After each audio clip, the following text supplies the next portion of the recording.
नमस्कार मंडळी, मी प्राची माझ्या पहिल्याच व्लॉग मध्ये तुमचं स्वागत करते। तर आज आम्ही इलाव डोंबिवलीच्या एक्सप्रिया मॉल मध्ये छावा मूवी बघूक इलाव ह्याचा कॉल सेंटर थांबूक नाही। सगळं तुमका मी आता मॉल दाखवते।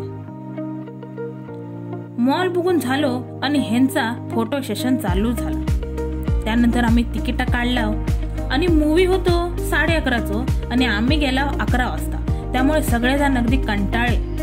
त्यानंतर फायनली आमका आतमध्ये घेतला नाही। आतमध्ये गेल्यावर जी काय थंडी वाजोक लागली बाबा बाबा बाबा, आणि सगळेजण अगदी आयटीत खुर्चीवर बसून मूवीची वाट बघित होते।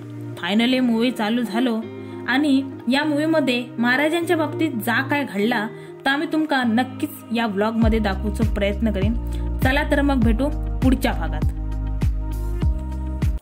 सॉरी मित्रांनो, शेवटचा जो भाग मी तुम्हाला जो मूवी मध्ये दाखवणार होती मी नाही दाखवू शकले, कारण तर त्या मूवीमधले जो शेवटचा पाऊंटर जो होता तो आमच्यासाठी खूप म्हणजे अक्षरशः आमच्या सगळ्यांच्या डोळ्यातनं पाणी आलं, त्यामुळे मी तो काढू शकले नाही। आणि हाच पिक्चर तुम्ही मूवी इथे येऊन बघा एकदा आणि मला सांगा मूवी कसा आहे। एकदा चॅनलला सबस्क्राईब करा, लाईक करा आणि शेअर करा।